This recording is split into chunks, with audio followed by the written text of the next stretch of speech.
Mercy. I am dragging today. As I mentioned, we attended my aunt's service yesterday, so that involved driving for my parents and just the overall emotional exhaustion that occurs anytime you deal with a loss. And so got to see a lot of family that I hadn't seen in years, and so that was the silver lining to it all.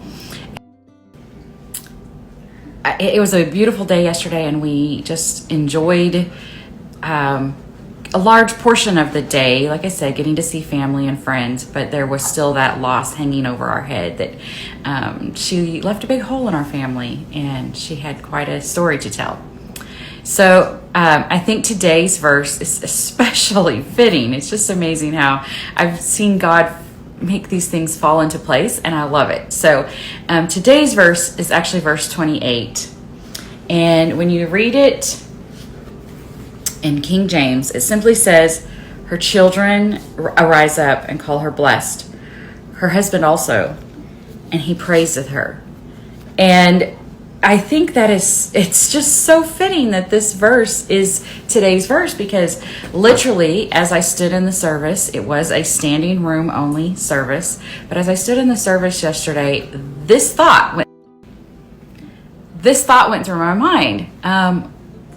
The legacy that my aunt left behind was beautiful. She was giving, she was loving, she was a wonderful storyteller, loved to make people laugh, loved to bring joy to people, very generous. I think I mentioned that maybe already, but either way, the legacy that she left behind was just phenomenal. And that part of that testimony was by how many people showed up for her service.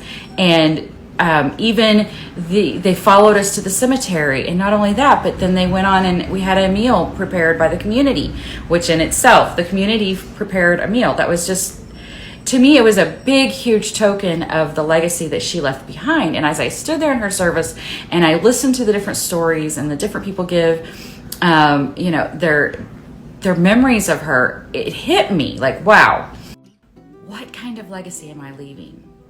And I realize, moms, wives, there's a long to-do list. We have covered a lot over the last 2 or 3 weeks. I mean, there's so much that the Proverbs 31 woman is responsible for and that she does.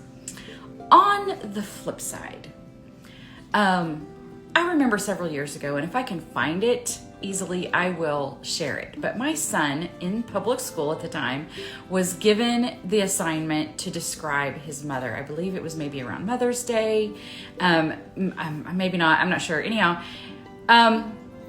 part of his notes about me were that something along the lines in his, I think he was around 7, 8 year old, in his mind, mom worked all the time. And it was so cute. The whole thing was so cute. And yet at the same time, it kind of was a punch in the gut. Like, whoa, do I really work that much?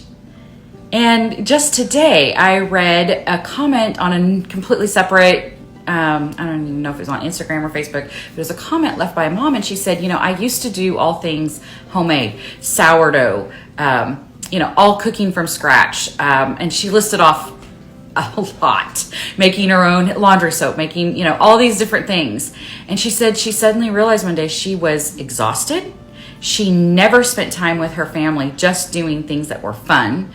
And she's like, it's not worth it. So she had to work to find that balance between the things that are good and pure, the homemade things, and then spending that time actually loving her family and spending the time with her family that would also, bring those wonderful memories instead of just the memories that mom works all the time. So the second part of the verse says that her husband praiseth her also. And in the Amplified, it says he boasts of, he praises her. And interestingly enough, the Amplified version ends with a comma. King James Version ended this verse with a period, meaning this is the end of this thought, this sentence. But Amplified has a comma, and they attach the next verse to it. So we'll get to that tomorrow. But anyhow, But it also talks about the husband. And again, what does your husband say about you? Do you have time for him? Do you spend so much time on the children that you don't have time for him? And I'm sorry, I'm speaking as if to you, but on the same time, this is to me. Like, am I spending so much time focusing on all of the things that need to be done? Am I saving any energy, any time for him? And ladies, it's a balancing act. It is a really tough balancing act. But, I don't know, maybe it's just me, but I had to stop and ask myself as I stood there yesterday, and there was a part of me kind of like, oh, but I had plans. I had things I needed to get done on Tuesday, and, eBay stuff that had to be shipped out. And it was like, no, I have to be able to stop, be flexible, take the time, spend some time with family. And that's part of leaving our legacy behind. If all I do is work, if all I do is, plan and prepare and spend all that time, and I forget to take the time to love, I forget to take the time to laugh, I forget to take the time to be present in the moment. And this goes to my social media time too. Trying to find that balance between social media time and time with my family. And I just want to encourage you. So this is what I've done. Is first off, I've challenged myself today to stop, look at my plans, look at my day-to-day schedule, look at my life. Am I properly balancing it? And I'm going to be the first to admit, no, I don't. I don't spend my time well like I should. And it's sobering. But I want to encourage you. I started to say this in the last story. I want to encourage you to do the same. It only took me 2 minutes, ladies. It didn't take me an hour. It literally took me probably less than 2 minutes, more like seconds, to know, no, I don't have a good balance like I should. That's why my to-do list keeps getting longer instead of shorter. It's a little bit discouraging. It's a little bit depressing. But on the other hand, it's a challenge. And I accepted my own challenge. And I'm got to do better. It's something I've got to work on. It's something I've got to do better. I have to. I don't want to get to the end of life and for my eulogy to be, she was a hard worker. She took good care of everyone, but never took the time to love. I don't want that to be what it was about. I don't want that to be the words that are said over me, that I was a hard worker. I would rather be known for being loving, for being kind, for being generous. All those fruits of the Spirit that we know. I want to be known for that. And yes, I realize all the things have to be done. I know, Lord knows I know. I'm a list maker, remember? I make my list and I know those things have to be done. But I have got to find out, what do I need to do? What do I need to change to bring about that balance in my life so that my children will say that I am blessed? I want my children to know that I'm happy. I want my children to know me as loving and all those wonderful things. I've got to do better, guys. And I want to encourage you. You can do it too. Again, I'm falling back on this verse.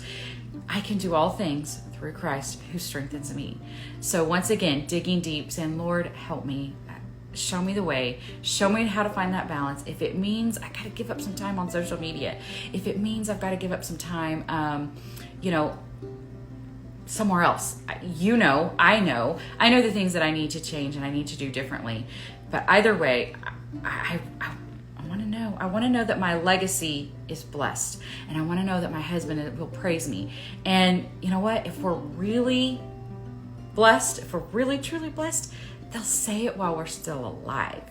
That would be like the ultimate thing. Another thing to remember is our Maker's words. What does he think? And I'm sorry, I don't mean to be so long. I said I was going to keep this short today, but the thing that also came down to me was, what about my Maker? What is he saying? We all want that ultimate, well done, thou good and faithful servant.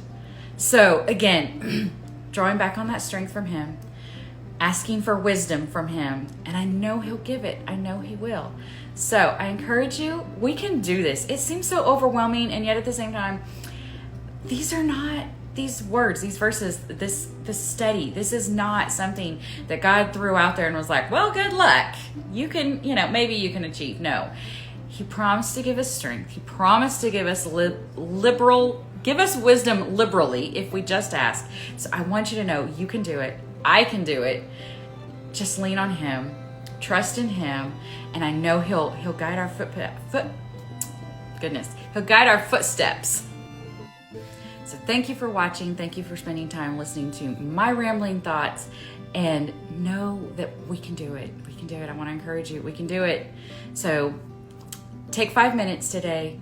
Think about your legacy. What legacy are you leaving behind? What are your family saying about? What are they saying about you today? Ask yourself these questions. It's hard. It's a little bit painful, but you can do it. I promise you. So thank you for watching. I pray that your day is blessed, and I pray that you're encouraged, challenged, but encouraged, because you can do all things through Christ who strengthens you.